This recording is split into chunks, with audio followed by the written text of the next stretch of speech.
আসসালামু আলাইকুম। আশা করি সবাই ভালো আছেন। আম, বিশেষ চাহিদা সম্পন্ন শিশুদের পাশে চাইল্ড ফাউন্ডেশন সবসময় আছে এবং ভবিষ্যতেও থাকবে, এবং তারই ধারাবাহিকতায় আমাদের আয়োজন চাইল্ড ই কেয়ার। প্রতি সপ্তাহের মতো আমরা আবার চলে এসেছি আপনাদের সামনে আরেকটি টপিক নিয়ে। আমাদের আজকের লাইভের টপিকটা হচ্ছে thriving, living and thriving with autism. এবং আমাদের সাথে আজকে আছেন ডক্টর স্টিফেন মার্ক শোর।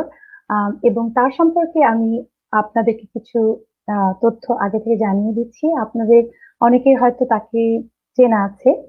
তিনি খুবই আম, একজন প্রফেসর, এবং এর পাশাপাশি তার কাছ থেকে আমরা আজকে যে প্রশ্নের উত্তরগুলো পাবো একটু ভিন্ন, কারণ আমরা তার কাছ থেকে যে পার্সপেক্টিভটা পাবো সেটি বিভিন্ন অ্যাঙ্গেল থেকে এসেছে।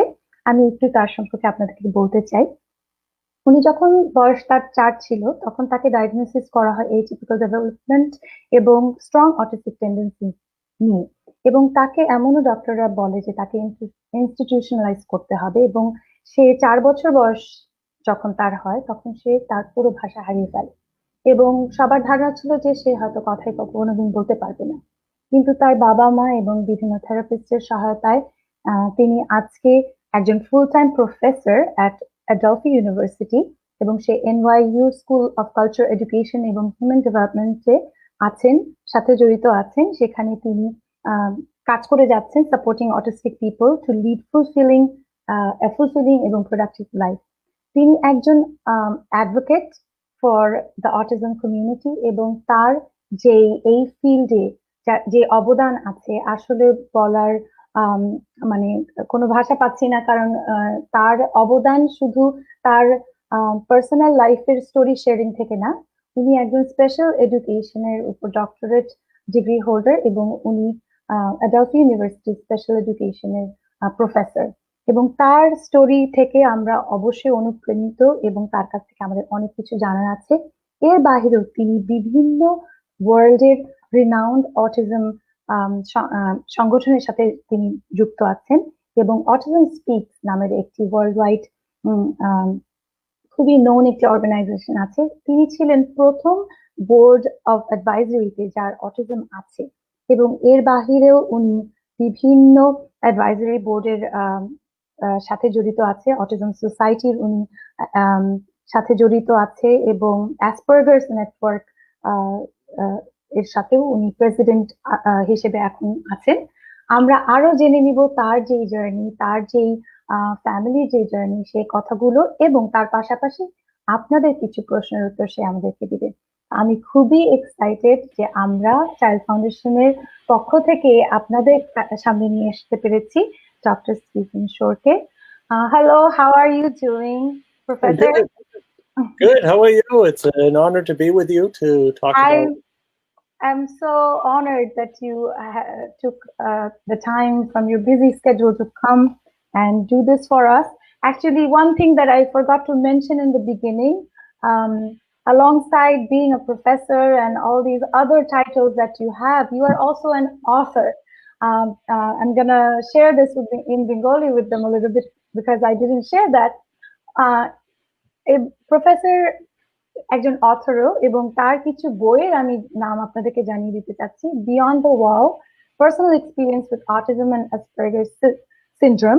এবং এই বইটি খুব শীঘ্রই বাংলাতে ট্রান্সলেশন হচ্ছে, সুতরাং আমাদের বাংলাদেশের জন্য কিন্তু প্রফেসরের অনেক অবদান রয়েছে, স্পেশালি অটিজম কমিউনিটির জন্য। এর বাহিরে সে আরো বই লিখেছে। আরেকটি নাম হচ্ছে আস্ক এন্ড টেল, যেটা self advocacy and disclosure for people on the autism spectrum. আরো কো অথর করেছেন উনি, এবং আন্ডারস্ট্যান্ডিং অটিজম ফর ডামিজ। এগুলো হচ্ছে কিছু কিছু নাম। এর বাইরেও আপনারা যদি তার বইগুলো লিস্ট পেতে চান আপনারা গুগল করে নিতে পারেন, এবং যেটা আমি বললাম প্রথম বইটি বিয়ন্ড দ্য ওয়াল কিন্তু বাংলাতেও কিছুদিনের মধ্যে অ্যাভেলেবল হবে। Anyways, Doctor, how are you doing? Getting back, there's so many list of talents that you have. I had to share for those who don't know you, but most of them do.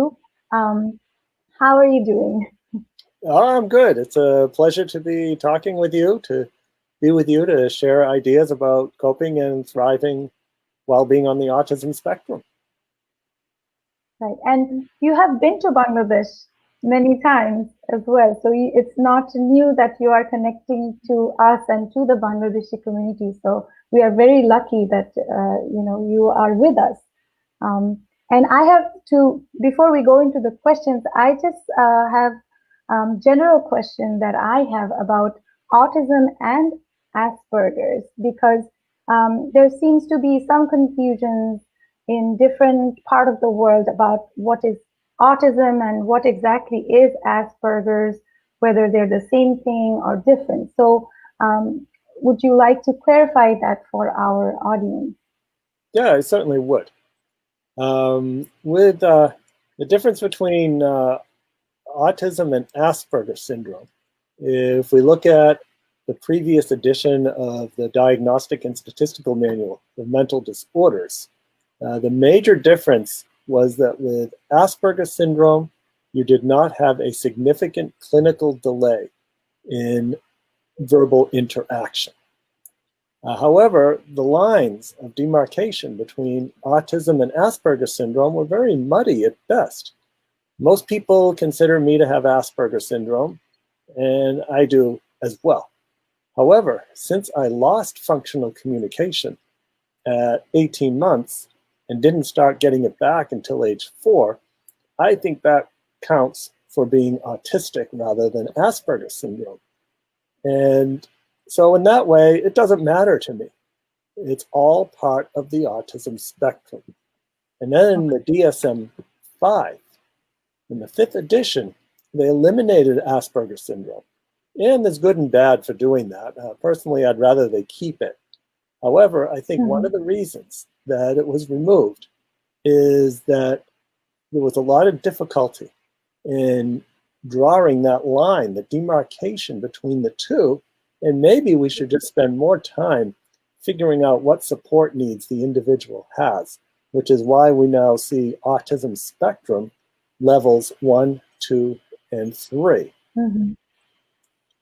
Level 1 is somewhat analogous to what we used to call Asperger syndrome. However, the term remains very popular. And even 7 or 8 years after the DSM was released in 2013, we still hear the term Asperger syndrome. So I think it's a good term. All right.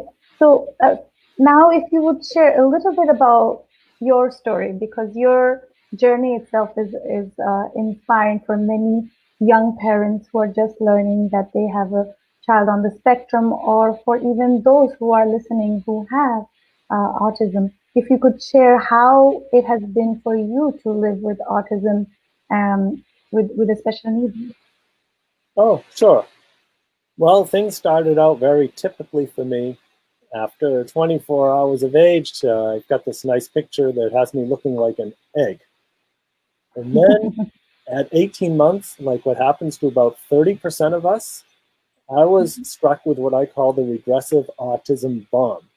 And what happens is that after typical development of, say, 18 to 24 months, I had, in my case, 18 months, I lost functional communication, had meltdowns, sensory issues, withdrew from the environment, and in brief, became a very autistic little child. There was so little known about autism in those days. It took my parents a whole year to find a place for diagnosis. And when they did, the doctor said, wow, we've never seen such a sick child, and we recommend institutionalization. Well, fortunately, my parents, like we see so many parents today, increasing numbers of parents in Bangladesh as well, advocating for their children, knowing that their autistic children can do more, that they can be successful. And we need to find a way to reach these individuals and to teach them in the way that they learn. So my parents advocated on my behalf, go ahead, in favor of home-based, or what we would call today, an intensive home-based early intervention program. And this was a program that emphasized music, movement, sensory integration, narration, and imitation. So it looked like one of the more developmental approaches we have today, such as floor time or Miller method or RDI. And with the work that my parents did, speech began to return at age 4. And I think the most important thing that my parents did is that when their attempts to get me to imitate them failed, they flipped it around and then they imitated me. And once they did that, I became aware of them in my environment, and then they were able to bring me along. And then when I got admitted to that school that initially rejected me, I got reevaluated. Instead of being considered as psychotic and ready for an institution, I got upgraded to neurotic. So things were looking better. This was 4 years of hard work from your parents, very active and proactive parents who turned things around for you. I just want to share যেটা professor বলছে যে তার ছোটবেলায় যখন 18 মাসে তার যখন ডায়াগনোসিসটা হয় তখন সবাই বলছিল যে এই বাচ্চাকে দিয়ে অনেক কিছুই হবে না, তার পক্ষে সম্ভব হবে না, কিন্তু তার বাবা মারা কিন্তু কখনো হাল ছেড়ে দেয়নি। আর্লি ইন্টারভেনশনের কথা তিনি মেনশন করলেন যে হোম বেসড আর্লি ইন্টারভেনশন, কারণ তখন অনেক ধরনের থেরাপি ছিল না। আর বাবা মারা খুব প্রোঅ্যাক্টিভ ভাবে তার জন্য কাজ করার পরে 4 বছর বয়স থেকে যে স্কুলে তাকে প্রথমে রিজেক্ট করা হয় সেই স্কুলেই তাকে আবার নেওয়া হয়।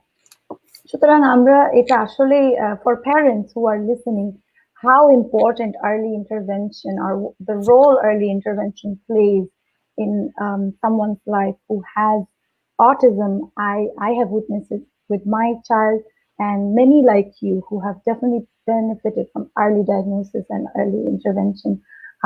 Thank you so much for sharing that beautiful story, and I really admire and honor your parents for doing what they did for you, and truly inspires us parents to take on that challenge for our children in the future. Now, if you have any general tips and suggestions for parents with special need individuals in general, as from your experience or as a professional, if you have any general tips and suggestions for them. Yeah, I certainly do. Well, one suggestion relates to what my parents did, and that was they accepted me for who I was. But at the same time, they realized that a lot of work, a lot of intensive early intervention was going to be needed if I were to lead a fulfilling and productive life. So my recommendation to parents is to address those issues head on. And if you come up with a professional who says your child is too sick or too severe or too something or other, and there's a lot of deficit talk, the child won't be able to do this, won't be able to do that, then you probably need to find another professional. Another important aspect is to look at the strengths of the individual. We now need to turn away from what I call a model of deficit disorder and disability that we consider people on the autism spectrum with.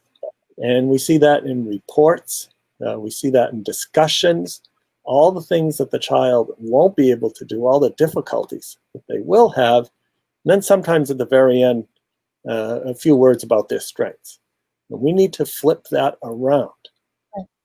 We need to be asking, what can the autistic person, or generalize that, what can the person with a disability do? And then certainly there's going to be barriers. There are going to be challenges, because if there weren't, we wouldn't be here trying to figure it out. And then how do we address those challenges and develop strategies so that the child can reach their potential? Right.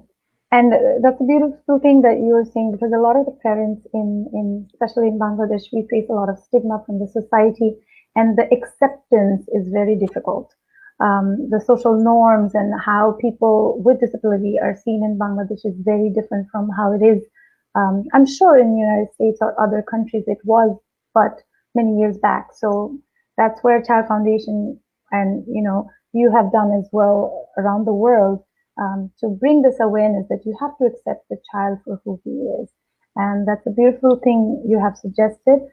যেটা professor বলছে যে আমাদের প্রথম জিনিস বাবা মা হিসেবে করতে হবে যে বাচ্চার যে যেভাবে আছে তাকে ওভাবে একসেপ্ট করতে হবে। এবং আরেকটা জিনিস যেটা সে পয়েন্ট আউট করলো, যেটা আমি আবার মেনশন করব, যে আমাদের যেই প্রফেশনালরা আপনারা বাচ্চাদেরকে নিয়ে যাচ্ছেন, তারা যদি দেখবেন যে সবসময় বলে এই বাচ্চাটা এটা করতে পারবে না, কোনোদিন এটা করতে পারবে না, তখন প্রফেসর সাজেস্ট করছে যে আরেকজন প্রফেশনালকে ফাইন্ড করুন। কারণ আম, তার ভিউ হচ্ছে যে বাচ্চার ডেফিসিট বা যে জিনিসগুলো পারছে না ওগুলোর উপর ফোকাস না করে স্ট্রেংথ গুলোর উপর ফোকাস করতে হবে, এবং যেগুলোতে তার ডেফিসিট আছে ওগুলোর সাথেও কাজ করতে হবে। কিন্তু বাচ্চার যে স্ট্রেংথ ওগুলো কিন্তু নজর রাখতে হবে যে তার কিছু স্ট্রেংথও আছে।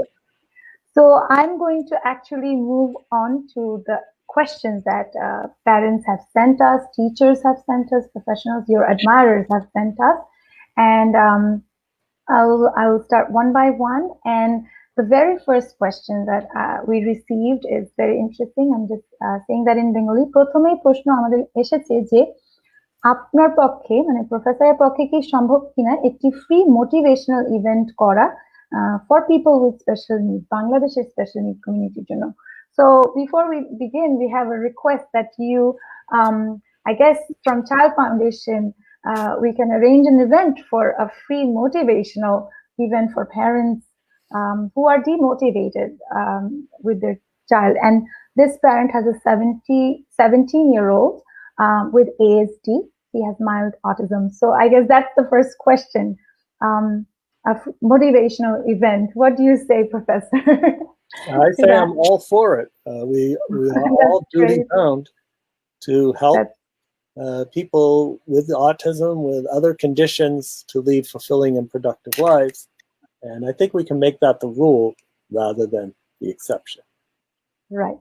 And I think hearing from you gives us a very different perspective, because we get a 360 degree, we get a professional opinion as well, somebody who has actually been living with autism. So your insights are quite valuable for and motivational for whoever is listening. I'm going to go to the next question. আমাদের পরবর্তী question হচ্ছে বয়স 24 বছর এবং তার physical disability আছে, এবং he's also একজন activist. So this is a person with physical disability, and he's also an activist. His age is 24. Tell us about inclusive education and how to engage an individual with disabilities in this new normal world. How do parents build a strong bond with their autistic children? I guess that's the second question. So we can start with the importance of inclusive education and how to engage individuals with disability into this new world.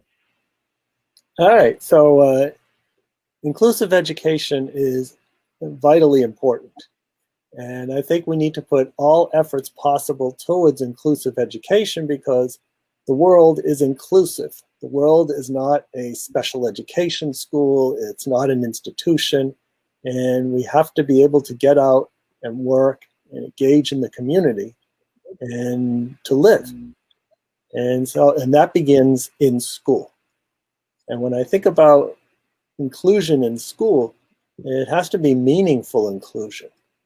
So what we need to avoid, for example, and this happened to me during elementary school, is that I would spend hours in the back of the room reading books on my favorite subjects, various sciences and history and whatnot, taking notes and copying diagrams.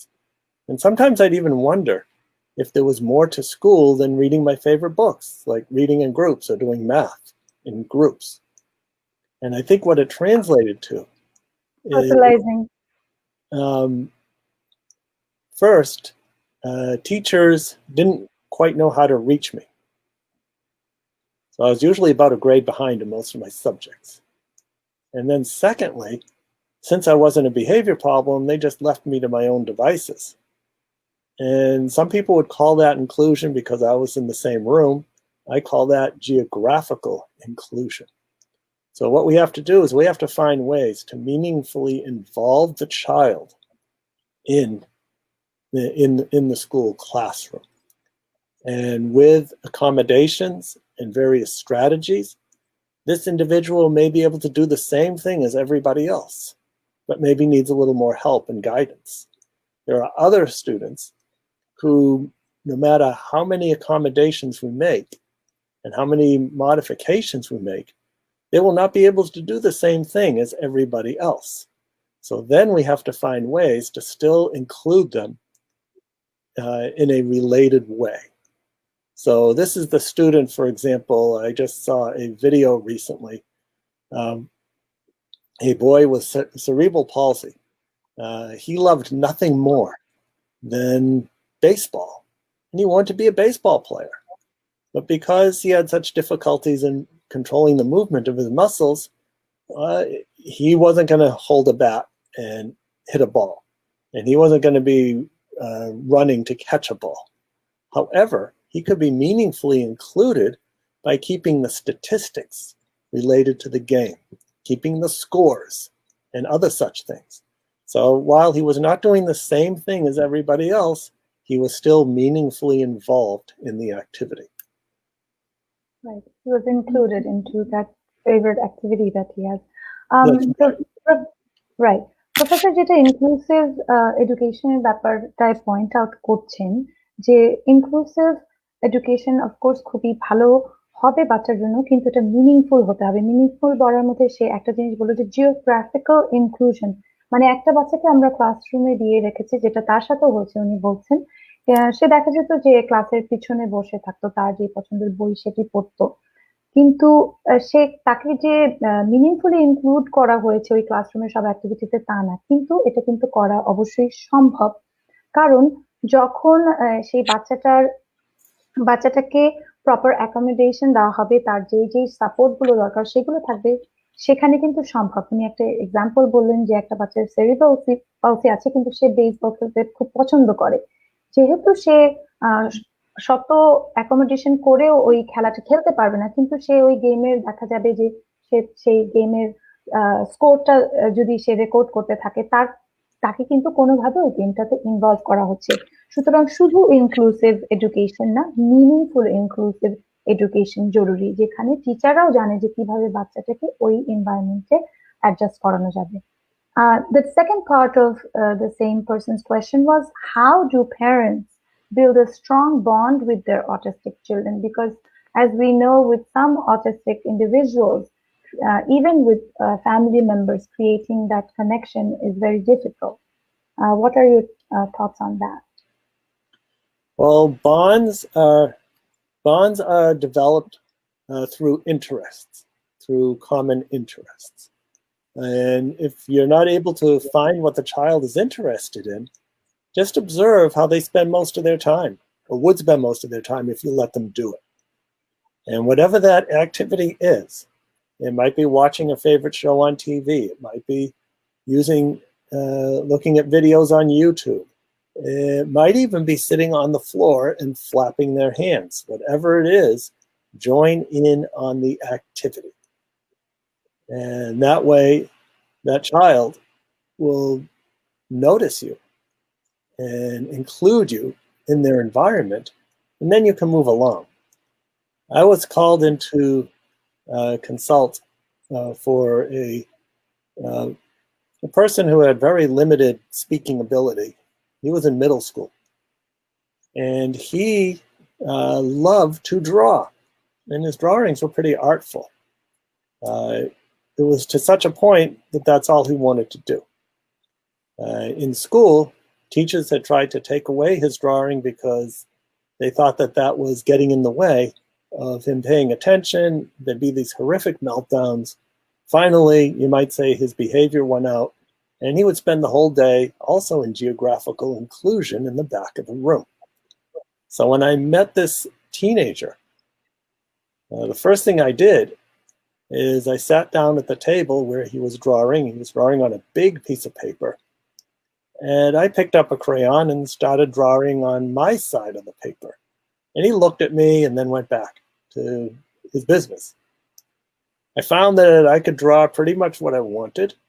And I could even edge my drawing right up to his drawings. And he was okay with that. I found that there were some gaps where he colored in his drawings, so I colored them in. He looked at me and then went on his merry way. And How much communication did he have? I don't know. So I picked up a crayon and I asked him, what color is this? He said green. He identified any color I picked up. I could even give him that color and then he would draw with that color. I could ask him for a specific color and he would give it to me. So that told me that the way into developing a relationship first, before we could work with him, was the way. And in doing so, the question is now, how can we incorporate this drawing into his schooling situation? So it requires flipping things on its head. And what I mean by that is that we so often think of highly focused interests, special interests, deep interests, as something that has to be gotten out of the way or something that has to be earned before you can engage in them. However, I think it's much more powerful if we can engage the child with that focused interest. And that way the engagement becomes intrinsically reinforcing. Right, and we're so busy thinking that taking that activity away would include him into participating in what we are doing, that it's completely, the opposite way. Instead of trying to build that relationship, and we directly skip that step and want them to do what we want them to do. So that's a beautiful suggestion for parents, because I have done it myself. My child really loves movies. So I don't know how many movies I have seen, and he really loves music. So we watch a lot of Indian movies. So that I right away saw that, okay, when he's watching it, he looks forward to it and bonds with me. So parents should, as you said, invest some time finding out their interest to form that bond, as well as teachers and professionals who are working with them. Yeah. So anything we can do to right. engage in these interests, Right. that will be helpful. So professor যেটা আপনার দ্বিতীয় প্রশ্নের উত্তরে বললো যে বাচ্চাটি কি পছন্দ করে, একটা বন্ড তৈরি করার জন্য তাদের যে ইন্টারেস্ট গুলো ওগুলো দিয়ে তাদেরকে মোটিভেট করা সম্ভব। এবং কিছু এক্সাম্পলও সে দিল যে একজন টিনেজারের কনসাল্ট যখন করতে গিয়েছিলেন, তখন সে দেখতে পেল যে বাচ্চাটি ছবি আঁকতে খুব পছন্দ করে। তখন সে তার পাশেই বসে ছবি আঁকা শুরু করলো এবং আস্তে আস্তে দেখা গেল বাচ্চাটি তাকে ছবি আঁকতে দিচ্ছে এবং সে যে পার্টটা ড্রয়িং করেছে সেখানেও তাকে রং করতে দিচ্ছে, এবং তখন সে আস্তে আস্তে ছবি আঁকার, যেটা তার জন্য খুবই একটা পছন্দের কাজ, ওই ইন্টারেস্টটাকে ব্যবহার করে সে একটা বন্ড ক্রিয়েট করলো। তো প্যারেন্টসদেরকে সে এটাই সাজেস্ট করছে যে বাচ্চারা কি কি পছন্দ করে সেগুলো বিষয় নিয়ে যদি একটু আমরা নজর রাখি, সেগুলো ব্যবহার করে কিন্তু আমরা একটা স্পেশাল বন্ড তৈরি করতে পারি এবং তাদেরকে মোটিভেট করে অনেক কিছু কিন্তু করা সম্ভব। The next question we have: what do students around the age is 22 years and is a student, what do students around the world need to learn to better understand the process of diagnosis and intervention in autism? How are you supporting autistic people to cope and thrive during this COVID pandemic? So I guess it's a two parts, so we can address the first part, like how the process of understanding the diagnosis and intervention for autism. And I'm seeing that that individual is a student, so I'm guessing is learning to be a special education teacher or in some other area like that. All right, well, learning how to become more familiar with autism for diagnosis and intervention, that's actually the title of one of the courses I teach here at Adelphi, Right. Diagnosis of and Intervention in Autism. And what we do is we get familiar with the characteristics. And I think one good way to do that, of course, in addition to reading about it in books, is to meet autistic people. My students have a slight advantage because their professor is autistic. However, I'm not the only autistic person in the world, and there's many others. I don't represent every autistic person. I am an autistic person. Now, certainly we have commonalities. So as a result, I bring I bring in material, videos, and books from other autistic people so that they can get to know other people who are on the spectrum. And then when becoming familiar with the characteristics in a more personal sense, looking at the different types of assessments that are available. And I divide them into screening tools such as the MChat, it's probably the most well-known screening tool. The Autism Quotient is another one. Some informal tools that are usually free and you can download them, and they can be helpful in determining if there's a good possibility that the child may be autistic. Should we look into this further? And then if that's the case, it's time to find a qualified professional to give a diagnostic instrument such as the CARS or the ADOS or the ADI, revised, many others. And then to round out an evaluation, it's also important to use what I call supporting assessments. And that's any assessment that doesn't diagnose for autism, but still can provide useful information.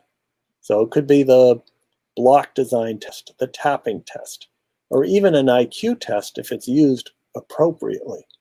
And what I mean by that is that the number at the end of the test probably doesn't have much validity for an autistic person. However, the subtests is where things get really interesting and where you'll see these wide variations in skill sets. You may see 95th and 99th percentiles and 5th percentiles in the same person. And that's a hallmark of autism. So even if you're not going to be a diagnostician, it is good to be familiar with these instruments and what they do. And as you said, like the characteristics to familiarizing yourself with those is very important. As you said, it's varied. Like when there's a saying that when you meet somebody with autism, you have only met that one person with autism, because they're so different from person to person, from one child to another. So a lot of the times we hear or see one person with autism and we generalize that all people with autism look like that, talk like that, or their strengths and weaknesses are the same. So I guess as you see more, you learn that it comes in different levels and different characteristics, as you mentioned. Right. So as you said, when you've met one autistic person, you've met one autistic person. There is huge diversity and variation within the autism spectrum. However, there are things that bind us together because we are grouped together as a diagnostic category. And so when we see these differences in social communication, when we see these intense interests, now they're referred to as restricted interests, which I think is a deficit model. So let's call it a highly focused or deep interest. When we see sensory issues, these are some things that when they combine together, they fit the profile of an autistic person. I hope আপনি যে student আছেন এই সাবজেক্টের অনেক উত্তর পেয়েছেন। আমি আর অত ডিটেইলে যাচ্ছি না। One more question that I think not only she has, but many of us have as parents, as professionals working with children with disability. How are you supporting autistic people to cope and thrive during the COVID-19 pandemic? And that is a question that's like $1 million question, because all around the world, everybody is very much in a very strange time, but especially with those with special needs, they're suffering a lot. How do we deal with that, or how are you doing from your end, and what do you suggest? Any tips and suggestions? All right, so I have many suggestions, both for parents and professionals and for autistic people ourselves. And one way to look at it is the idea of what I call the big three. And those three relate to scheduling, communication, and self-care. So when I think about scheduling, autistic people like things to be predictable. We like to keep to a schedule. That's a characteristic that helps define autistic people. And so we need to do whatever we can to keep schedules the same. Now that said, because we are in a pandemic time, we're spending a lot more time at home.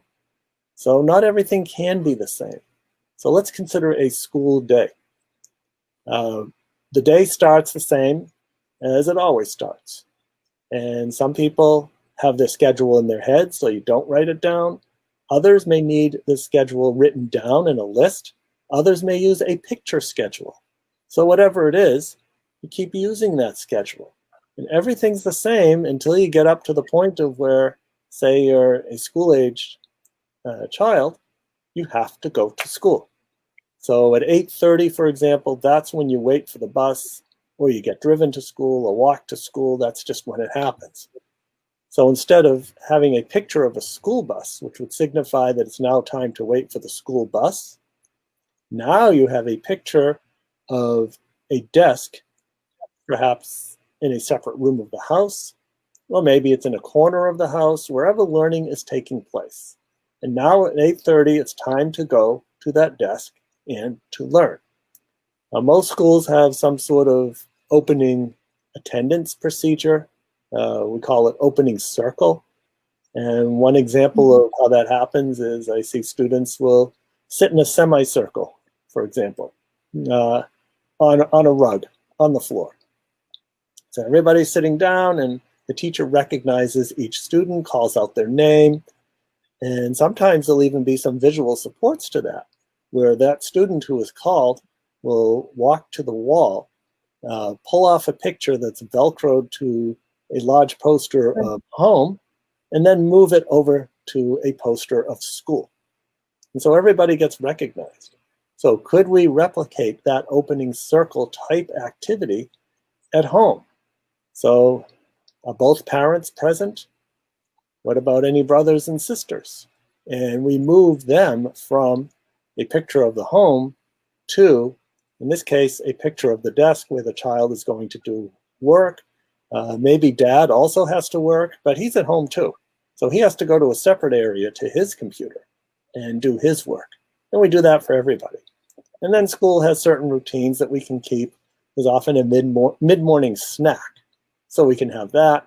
We have lunch. We go through the rest of the day. Physical activities. Yeah. And you just keep the routine. So that is the scheduling piece. Then there's communication. That's the second part. And it's vitally important to communicate in the best way that child understands. So if they use pictures, we're going to use pictures. If you're not sure how they communicate, contact the child's teacher or therapist or whoever's providing support and get ideas from them. They've been working at it for a long time. The light sometimes goes out if I don't move enough. So anyways, here we are. Well, as long as we can hear you. Okay. Right, no, but we see you clearly, no worries. All right. And then there's the third piece. And Right. this is for both parents, other caretakers, and autistic people themselves. And that is self-care. So pre-pandemic, some of us would spend a lot of time on airplanes, and they'd always have the safety announcement. If the oxygen mask comes down, put your mask on your face first before you help your child or somebody else. Because if you don't help yourself, then you'll be incapacitated and you won't be able to help the other person. And that goes against what we usually think, help the other person first. So what does that mean for you? Especially parents, they tend to forget that, you know? Yeah, especially. So for parents, that means, for example, sometimes you just have to take a break. And it just might be as simple as taking in a long, deep breath and thinking about inhaling calm from the environment. And then when you exhale, you're exhaling stress. Or you can take a nice long breath in, and on the intake, you hold your hands like this and you make a fist. And then when you breathe out, you spread them out like this. And you do that 3 times. And if you need a little bit more, you can do the same thing. You breathe in, the hands like this in a prayer position, and then the hands come apart when you breathe out. And these are some very simple, like minute-long things that you can do to calm yourself down, or you can teach the autistic person to calm down. Yes. Actually, for me, it happened the other way. Because my child from school had all these de-stressing strategies, he started sharing them with me. And Oh, he's like, that's Mommy, great. breathe. So, I mean, parents as well as those with autism, they need to really look at this as a way to calm ourselves because there's a lot of anxiety of not knowing when the pandemic will end. A lot of children are becoming hyperactive at home because they don't know when they will go back to school and the routine. I think you are our 10th guest, or even all the guests that have come have mentioned it over and over how important the scheduling and having a routine is important for those on the spectrum, parents, everybody actually as a family, how important it is to come into a new normal, a new routine that will work for your family so that the predictability is there. So যেটা professor বলছে আমরা প্রত্যেক অনুষ্ঠানেই বলে আসছি but উনি যে 3টি জিনিস সাজেস্ট করেছে এই প্যান্ডেমিকের মধ্যে একটা হচ্ছে রুটিন এবং সে কিছুটা এক্সাম্পলও দিয়েছে যে আমরা যাদের বাচ্চারা স্কুলে আগে যেত তাদের টিচার বা তাদের যে থেরাপিস্ট ছিল তাদের সাথে আলাপ করো কিছুটা হলেও স্কুলে যে রুটিনটা ছিল সকালের কিছু কাজ যারা বাচ্চারা করতো ওগুলো একটু জেনে নিয়ে বাসায় যেন কিছু কিছু জিনিস ওগুলো আমরা করতে থাকি এবং স্কেডিউল এবং রুটিন খুবই জরুরি। দ্বিতীয় হচ্ছে কমিউনিকেশন বললো প্রফেসর এবং লাস্টে যেটা বললো সেলফ কেয়ার যে আমরা সবাই জানি নিজেদের উপর একটু সময় দেই কারণ আমরা যদি নিজেরাই দেখা যায় এই সেলফ কেয়ারটা না করি আমরা কিন্তু অন্যের আমাদের বাচ্চা বা অন্য পরিবারের সদস্যদেরকেও কিন্তু কিছু সাহায্য করতে পারবো না বা আমাদের দৈনন্দিন জীবনটা কিন্তু অত স্মুথলি যাবে না। So I'm going to go to our next question. Ages 42 years, parents of Down syndrome individual. What you think as an autistic person or someone in a supporting role can do to employ autistic strength for success during this difficult time? So the question is basically, what do you think as a person with autism, like how do we employ their strength for having success during this time, basically? Well, it's just like with anything else. You learn what the strengths are. And again, I go back to how does the person spend most of their time? And that leads to strategies, developing strategies for coping and thriving.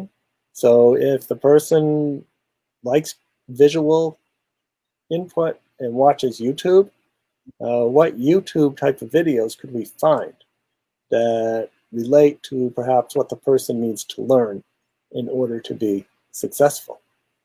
So again, I go back to the strength. I go back to the abilities. Now, because you have mentioned that strength and you brought up the YouTube and watching videos, a lot of these children are using a lot of gadgets and screen as a result to being at home. Do you have any tips and suggestions for parents who are having very difficult time actually taking away that screen time or gadget? I understand that how you're suggesting using YouTube, which is their interest, to find something productive, to watch something educational. But how do we manage the overuse of screen time, or do you see any negative impact in the long run for that use? How do we work with that? Any tips? Yeah. Well, again, using that interest in screens in order to work on other areas. But of course, there are times when we don't use screens, such as eating during dinner. We should be paying attention. There are other times when we need to be doing something else other than looking at an iPad or watching YouTube. And what that means is that we have to rely on going back to the schedule. So these are times when we can use the screen device. This is what we use it for during these times. Sometimes it's for school, sometimes it's for communication, sometimes it's just free time. But there are other times when we really need to be doing something else. And it's not a punishment that we're doing that something else without the screen. It's just sometimes we don't use them. So that's how I would look at it. তো যে প্রশ্নটা ছিল যে এই সময়টার মধ্যে যার autism আছে তাকে কিভাবে আমরা সাপোর্ট করব যাতে তার স্ট্রেংথ গুলো নিয়ে কাজ করা যায়, এবং যেটা প্রফেসর বলছে যে তার যে স্ট্রেংথ গুলো আছে ওগুলো কিভাবে ইউজ করা যায় সেই ব্যাপারগুলো জানার জন্য স্ট্রেংথ গুলো কি কি সেটা দেখতে হবে। এখন যদি বাচ্চাটা ইউটিউব বেশি পছন্দ করে তাহলে দেখতে হবে যে ইউটিউবের মধ্য দিয়ে কিভাবে আমরা, যেহেতু সেটা পছন্দ করে কিন্তু ভিডিওস গুলো কেমন দেখছে সেগুলো যেন আমরা দেখি। এখন যদি আমরা আরো কিছু বলতে পারি যে ইউটিউব দেখছে সারাদিন, যেটা আমি প্রশ্ন করলাম যে তখন আমরা কিভাবে কাজ করতে পারি।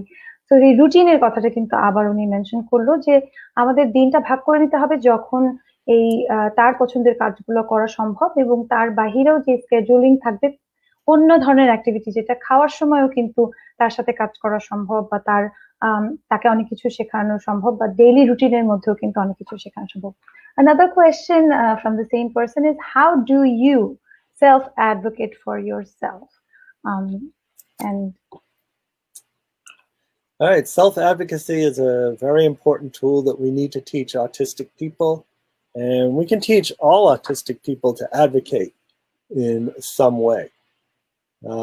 So for example, when I think about advocacy, I think the first thing we need to do is we need to develop a foundation of understanding of what it means to the autistic person to be autistic. How do those characteristics affect them? And what challenges do those create? And of course, what strengths result? So let's take an example. One thing that autism means to me is that recessed lighting fixtures are very difficult. So those are the lights that shine down from the ceiling. So that's a characteristic of me. It's a visual sensitivity. Other autistic people perceive fluorescent lights like most people perceive a strobe light. And that you certainly can't spend all day in a room with a strobe light. So for me, it's recessed lighting fixtures. And for me, being under a recessed lighting fixture is like looking into a spotlight for most other people. So that's the foundation of knowledge. And what that means now is that wherever I go, I'm always ready to engage in what I call a 3-step process for effective self-advocacy. So let us say a supervisor is showing me my office. And it's an open out office, and it's lit with these recessed lighting fixtures. And so that's step 1. Recognition of the challenge in the environment, scanning the environment for challenges. And I noticed that the room is lit with recessed lighting fixtures. Recessed lighting fixtures and I don't get along. So now comes step 2, which is the advocacy itself. And I might just say to my supervisor, I notice that nobody else here is wearing a hat. However, I wonder if it's okay if I wear a hat. And then, of course, I'm going to have to give a reason why. And that's the disclosure piece. And I probably won't mention that I'm autistic. But what I will say is that those lights are really bright. They give me a headache. I must have sensitive eyes. And in fact, if I can wear a hat, I'll probably be more productive for your company.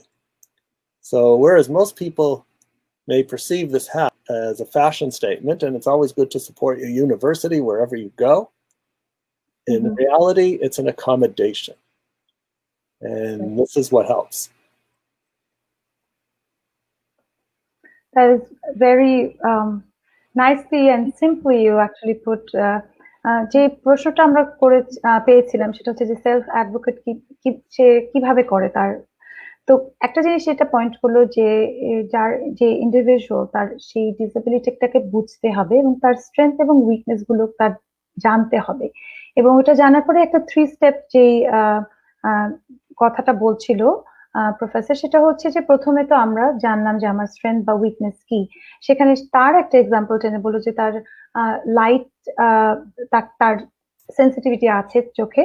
তখন যদি সে কোথাও যায় যেখানে তার সেই সমস্যাটা হচ্ছে, সেটা প্রথমে সে রেকগনাইজ করার পরে সে কিন্তু অ্যাডভোকেসি করতে পারে। যেটা আমি যদি হ্যাটটা পরি, ধরেন সে এক্সাম্পল দিচ্ছে যে সে কোনো অফিসে যাচ্ছে, বসকে জিজ্ঞেস করছে আমি যদি এই হ্যাটটা পরি আমার চোখে খুব সমস্যা হয় এই লাইটের জন্য, তাহলে কোনো সমস্যা হবে কিনা। এবং তখন সে একটা জিনিস বললো যে আমার বলতেও হচ্ছে না যে আমি একজন অটিস্টিক ইন্ডিভিজুয়াল, কিন্তু আমি বলতে পারি যে আমার এই এটার কারণে যদি আমার চোখে সমস্যা হয় আমি আপনার কাজটা ঠিক করে করতে পারবো না, আমি কি হ্যাটটা পড়তে পারি কিনা।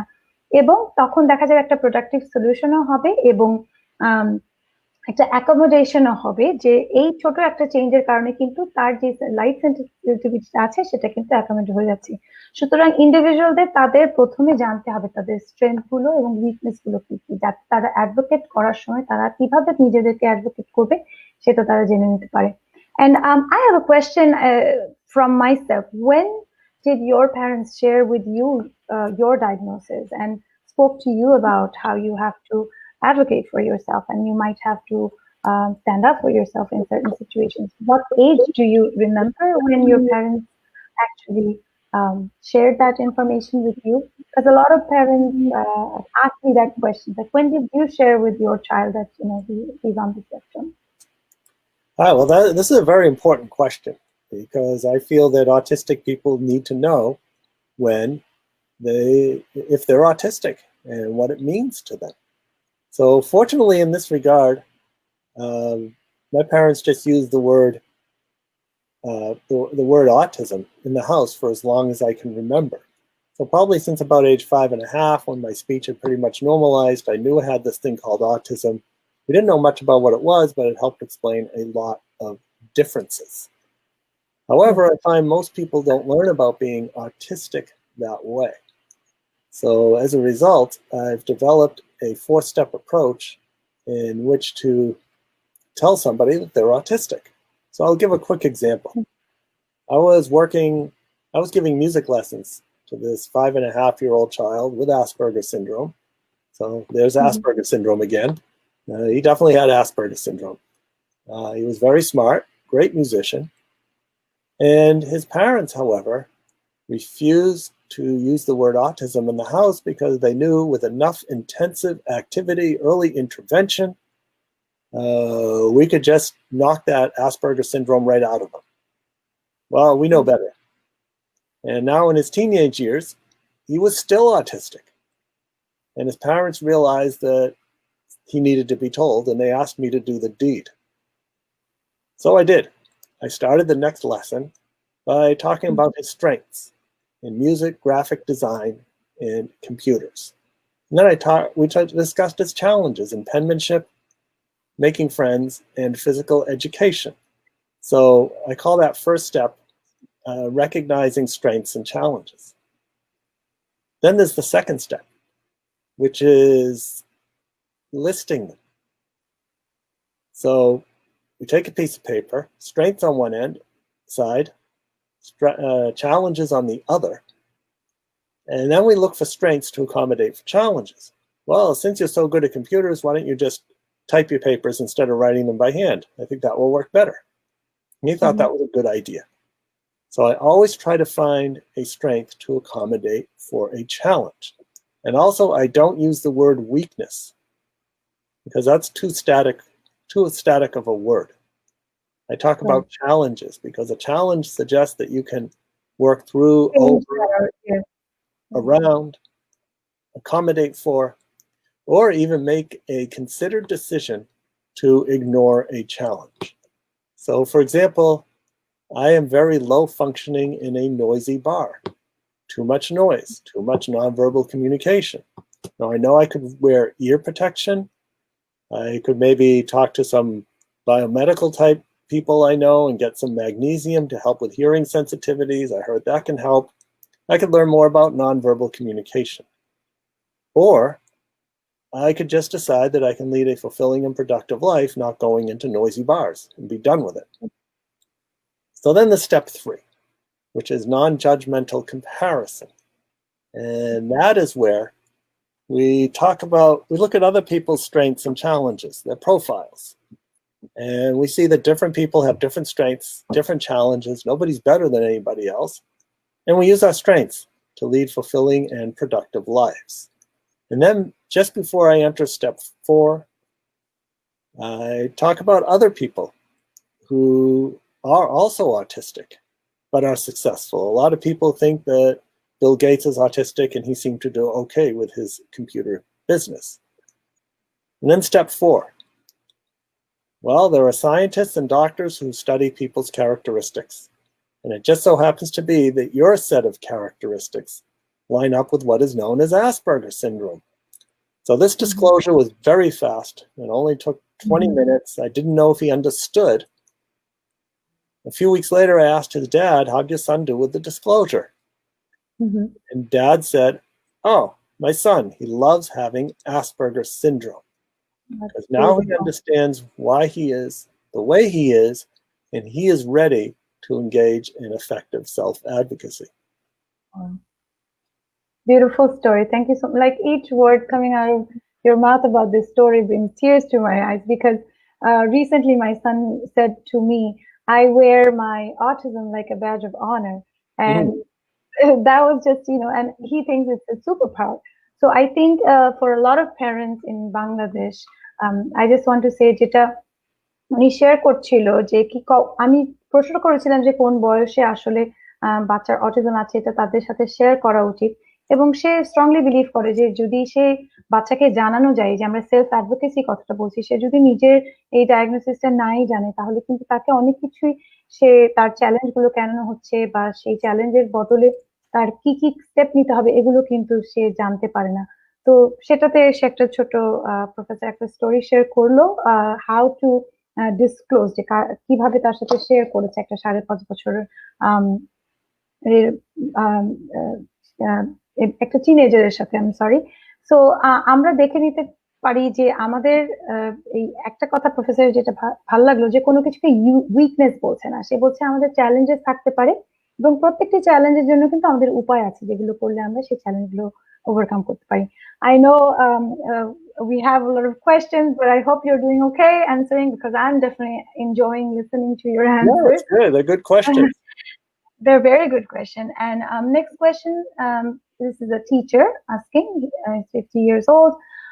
What can we do to promote good mental health in autistic individuals? So the question is about mental health. All right, another very good question, mental health. I was just involved in a research study where we facilitated a group of autistic people in the form of a community council in researching into the most challenging medical issues facing autistic people. So we had a couple of conferences.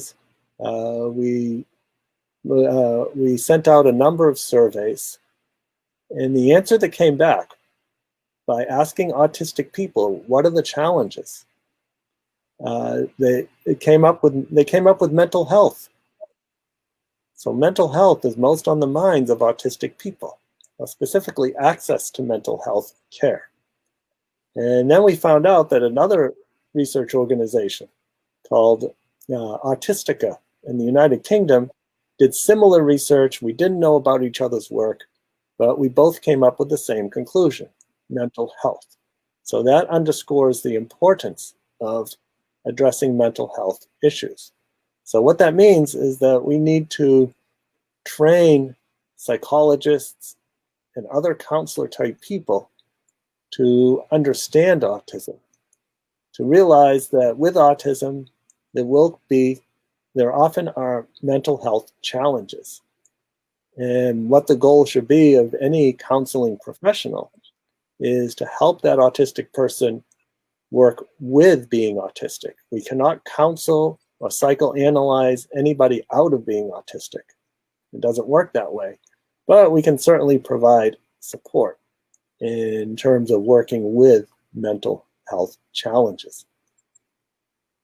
And as you can see from our foundation, mental health matters is a very big thing for us. We, in general, try to advocate mental health of all individuals, especially definitely those with special need and parents and families, because it is a very important part of our well-being. And then, as you said, like those with um, autism are often prone to mental health matters such as depression or anxiety, suicidal tendencies, and but a lot of it, you beautifully put, you said, comes with the acceptance part. When you're counseling somebody to kind of think that you don't have autism, or not to accept it, is kind of going against that person's whole being. So that is very important, that professionals are able to are trained to help individuals with autism understand their diagnosis better, and teach them how to accept it and work with their challenges, as you said before too. So I'm going to ask next question, which is, what age did you become completely independent, and how were your parents like? That is also a question that I have. I'm going to combine this question with another question, which is very similar. Uh, she wanted to mention how important it is to let parents know the importance of being independent rather than trying to wait and see whether they will become independent on their own, and behave accordingly on their own, instead of kind of teaching them how to be independent very early on. So what age did you become independent, and how important it is for parents to understand that to make their children independent is very important?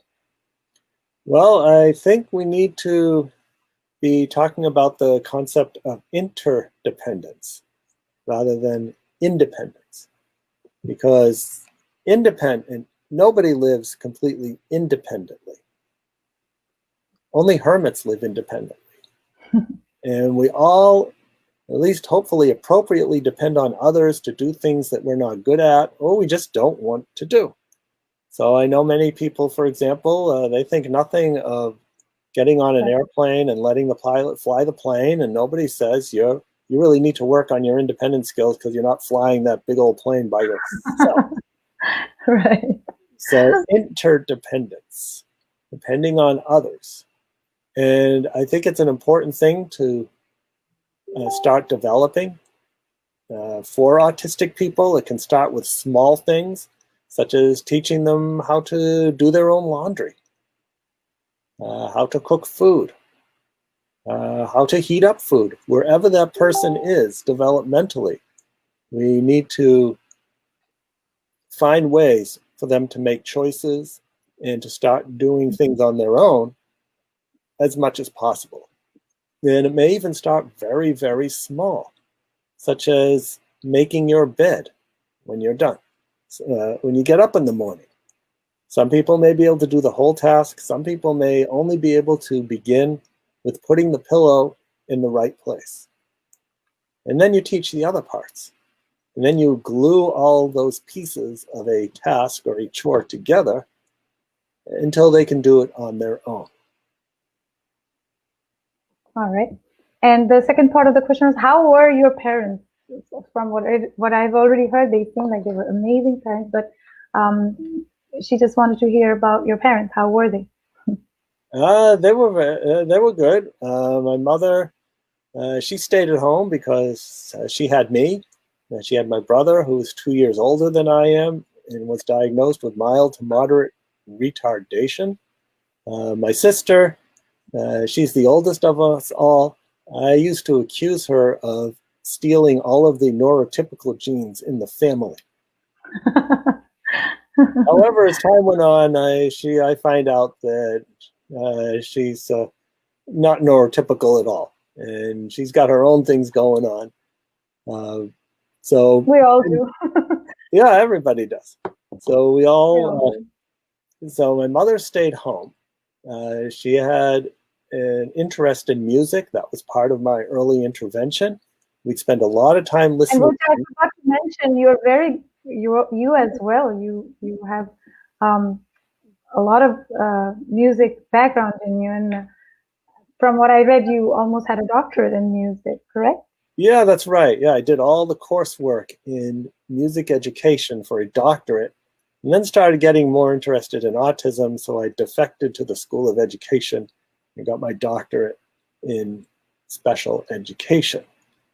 Music being a special interest, uh, I remember, while elementary school was very difficult because teachers didn't know how to reach me. In middle school and high school, things actually got better. And that is in contrast to many people where middle and high school is so difficult, and certainly is difficult. But middle and high school is also where you start seeing courses, clubs, and activities based on Right. particular interests. Music being mine, I joined the band. Now I Mm. had a structured activity in which to mediate my interactions with others. And I got so involved in Common music. interest. Yes, common interests and structure. And I got so fascinated with music that I decided I needed to learn how to play all the instruments. So I'd spend hours in the instrument closet, taking them apart, putting them together, recombining them, taking 2 or 3 instruments and making one other instrument that should never have seen the light of day. And while I didn't learn all the instruments, I did get it up to about 15. And then when I found that one of the requirements for a degree in music education was you had to learn all the instruments, well, that just seemed to be a natural thing to do. So that's what I did. And that was my bachelor's, master's, and all of my doctoral coursework until I defected to special education. We have to have a separate session on music with you. Oh yeah, I myself sing as well, so that would be a fun experience for me. I've got a number of presentations on music. I give music lessons to autistic children. Beautiful. I'm going to move on to questions because we have some live questions as well. আপনারা যদি এখনো কোনো প্রশ্ন করতে চান professor স্টিফেনের কাছ থেকে আমাদের কাছে এখনো কমেন্টের মাধ্যমে পাঠাতে পারেন। আমি আমার পরবর্তী প্রশ্নতে চলে যাচ্ছি। So this question comes from convener Chittagong chapter Down Syndrome Society of Bangladesh and founder of Bloom Chittagong, a platform for specially abled children. What is your suggestion to parents in a developing country where digital knowledge is low? On the other hand, online classes, be it for academic or therapy, are resources probably the only gateway during this pandemic. What can we do to help? This is a very important question because as we know in USA, children are not really missing as much as these other countries because we have remote learning, we have teletherapy on full swing since the pandemic started. But what would you suggest them? How can professionals help them with that challenge itself, not having the proper internet access? Well, if you're a parent, I suggest you get in touch with your child's teacher or therapist who serve to teach your child, whether it's autism, Down syndrome, or anything, even no disability at all. Contact the teacher and see what they're doing, see what strategies they have that you can bring to the home. And likewise, if you're a teacher, make sure you reach out to the parents and establish good communication with the parents. During these pandemic times, there are dozens, possibly even hundreds, of educational companies who are making their materials free for educators and parents in order to help facilitate education. So what I can do is I can send you that link. That would be great. We'll share it with our, yes, definitely, that would be lovely. And যেটা বললো যে যদি প্যারেন্টসরা আছেন তাহলে অবশ্যই আপনার বাচ্চার সাথে যে প্রফেশনালরা কাজ করতো তাদের সাথে যোগাযোগ করে কিছু আপনারা সাজেশন নিয়ে বাসায় কাজ শুরু করতে পারেন এবং যারা শিক্ষক আছেন তাদের জন্য যেটা সাজেস্ট করছে অবশ্যই প্যারেন্টসদের সাথে আপনারা যোগাযোগ করবেন যেহেতু বাচ্চাদেরকে নিয়ে তাদের এখন কাজ করতে হচ্ছে এবং এছাড়াও উনি আমাদেরকে কিছু অনলাইন ফ্রি রিসোর্স যেগুলো এডুকেটরদের জন্য আছে প্যারেন্টসদের জন্য আছে আমাদেরকে শেয়ার করবে আমরা আপনাদের কাছে পৌঁছে দেওয়ার ব্যবস্থা করব। The next question she has is, what can we do for parents of those children in order to support, at least try to educate, which you answered already, actually, in the first part, enrich them with knowledge to help their children at home during this lockdown. Some motivational suggestions, since there is still a lot of reluctancy prevailing for those kids?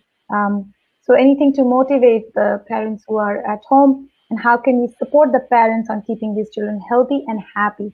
So I think in most of our, it kind of goes on with the mental health part, and we have given, if there's any additional tips that you want to give parents at home, you can. If not, I'll move on to the next question. Well, again, I would reiterate that find what interests the child and work through those interests and strengths. And in that way, the motivation will be intrinsic, which means it's part of the studying itself, rather than something maybe the child has to work for. And I've always found that to be somewhat challenging.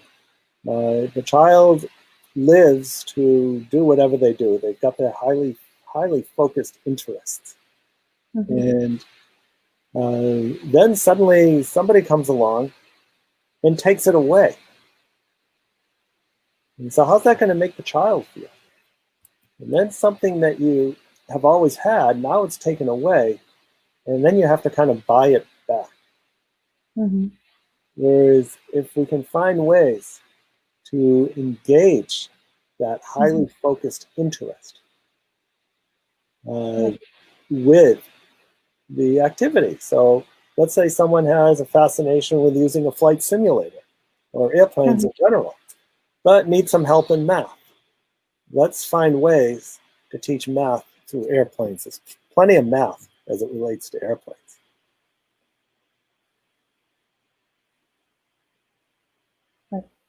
And I just sent the link. যে টিপসটা দিয়েছে যে বাচ্চার যে ইন্টারেস্টটা আছে, যে জিনিসগুলো তারা পছন্দ করে, সেগুলোর মধ্য দিয়ে অনেক কিছু আমরা পারি।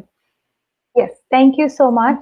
We will be sharing that in our comment section, the link that you have shared with us. And it's from the title, it says Amazing Educational Resources.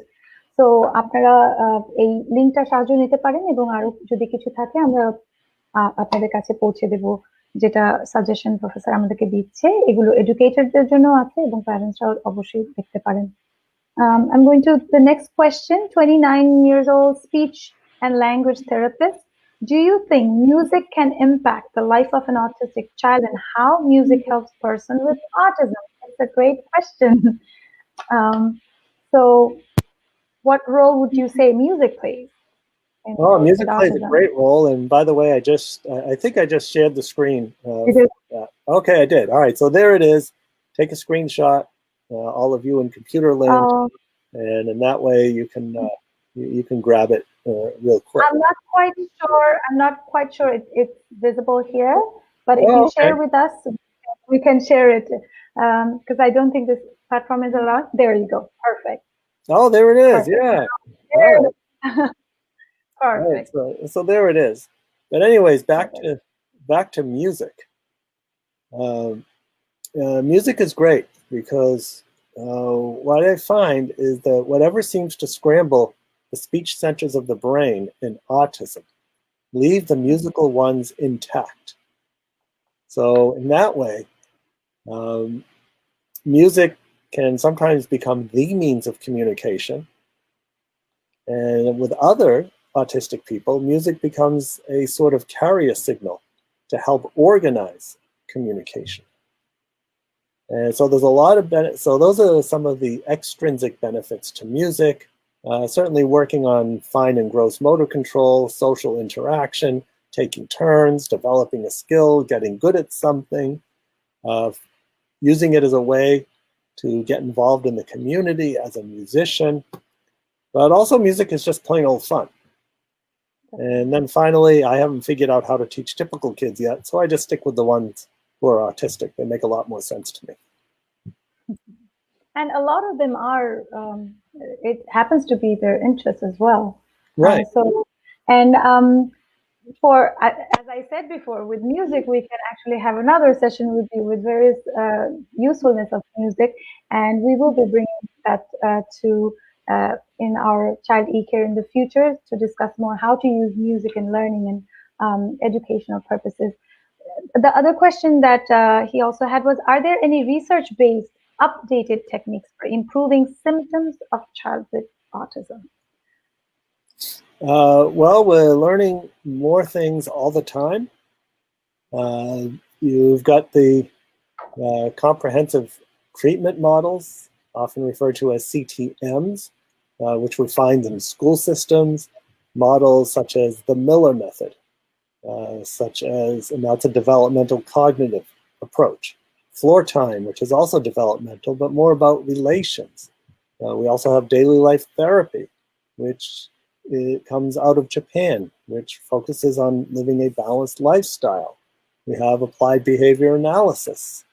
Actually, I have a question on that. What are your views on ABA? Because in Bangladesh, we actually don't have access to ABA, and as we hear that it is one of the most researched method that is used for those with autism. What are your few thoughts on ABA? So, Well, ABA, it's been around the longest. Professor, And can you hear us? can you hear me? We will be right back. Hello? Yeah. Did we lose the audio? So,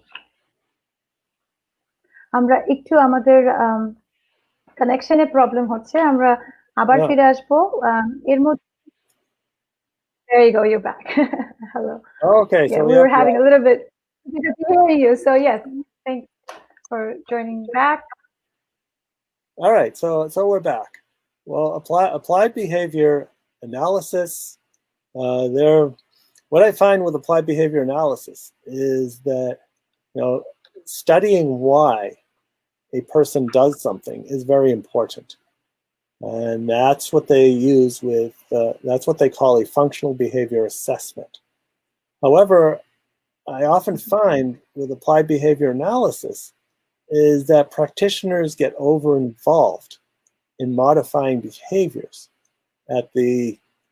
sometimes at the expense of the humanity of the child. And ABA is the only approach I know of where autistic people report being traumatized by applied behavior analysis. And I must stress that trauma is caused by misapplied behavior analysis. And I know many ABA practitioners who, unless they tell me that they're a behavioral practitioner, I would mistake them for a developmental practitioner. So those are some of the challenges that ABA as a whole needs to work through. ABA is the most researched approach because it focuses on observable behaviors. So the inputs on one end and the outputs on the other in a very simplified form. Whereas the other approaches, such as the developmental approaches, relational approaches, it's much harder to research inner constructs, preferences, thoughts, and all of those things that go into developing relationships. Now that said, can we say that one approach is better than the other? And the answer is no. Right. We can say that one approach is better for a child at this time. We could say that Miller method is better for this child, and we could say that ABA might be better for this other child. So really what we should be focusing on is matching reasoned approaches to individual needs. Perfect. We have two more questions. তারপরে আমরা আপনাদের live questions এ চলে যাব. Thank you so much for staying with us. I know it's a very long hour for you. You're doing this all day. So the next question is from the Society of Speech Language Therapists of Bangladesh. How a person with neurodevelopmental disorder face challenges to live with persons who are neurotypical. What do you think? So somebody with a neurodevelopmental disorder living with neurotypical. Oh, first I want to reframe neurodevelopmental disorder to neurodiverse.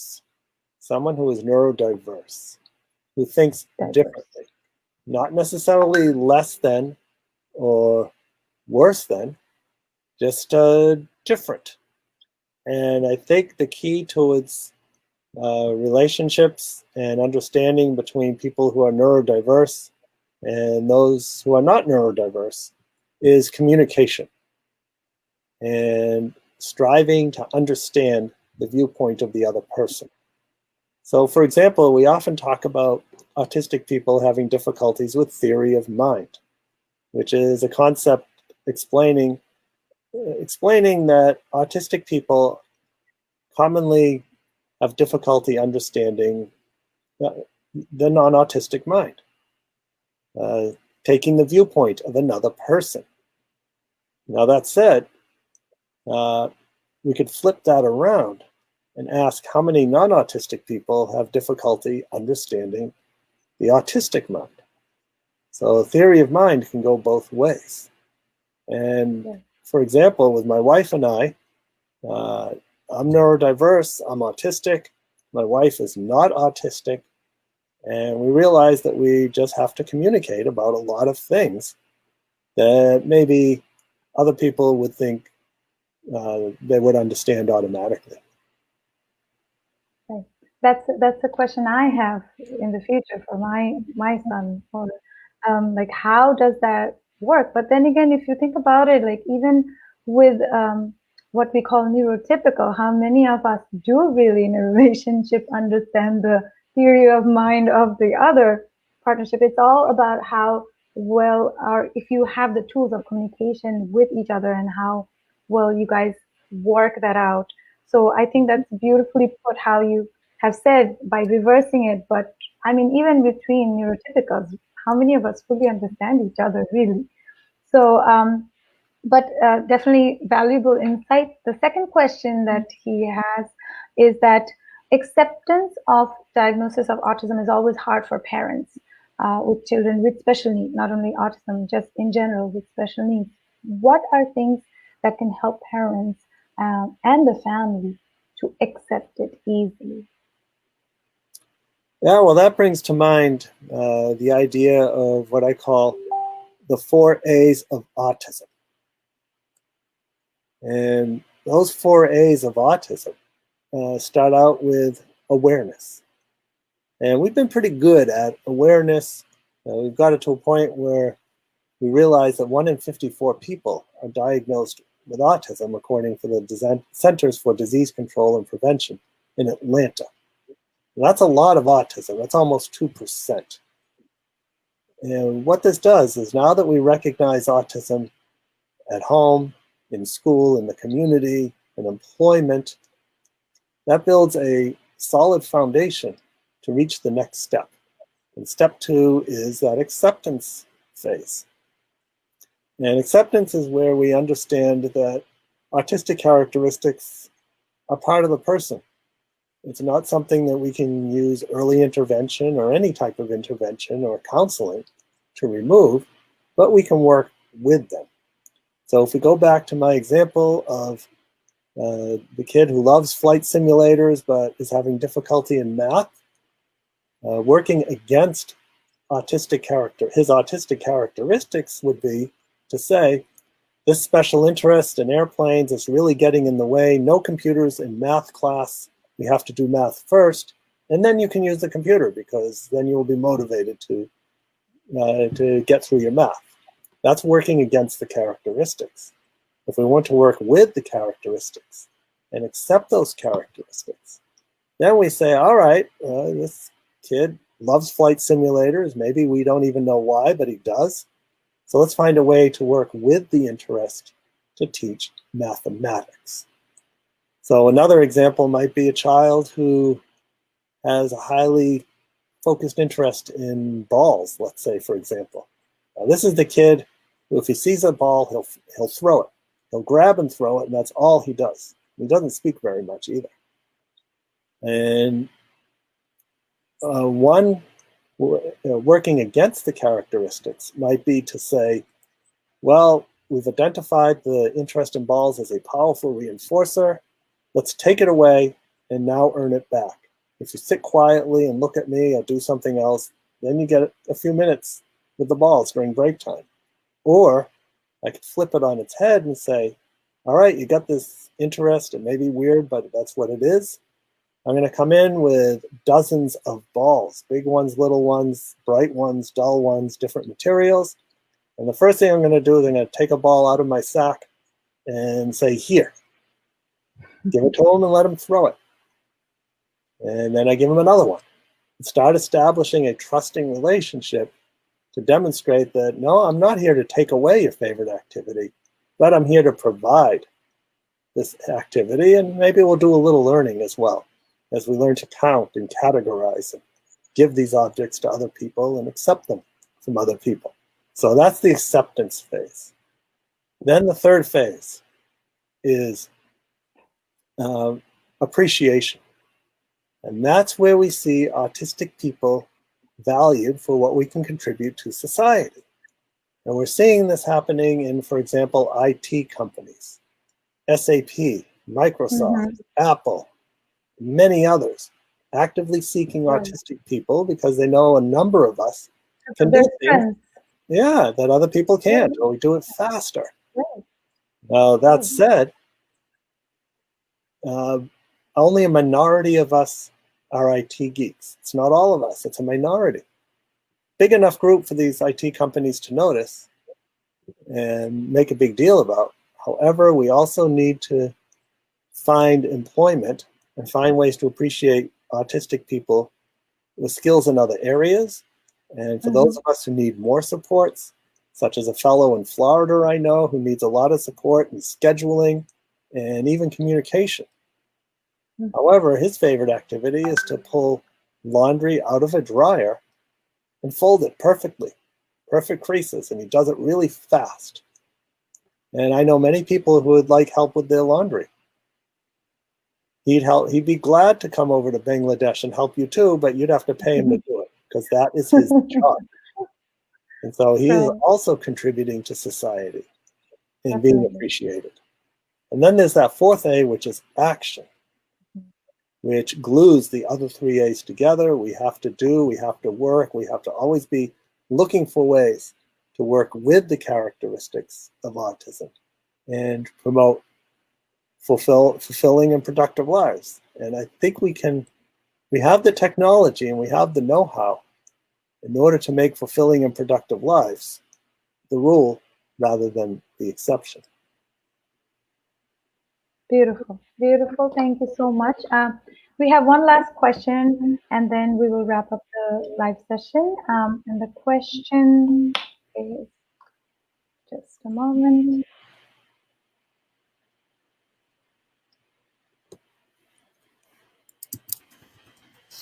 আমি সবাইকে অনেক ধন্যবাদ জানাচ্ছি এত সুন্দর সুন্দর প্রশ্নগুলো পাঠানোর জন্য।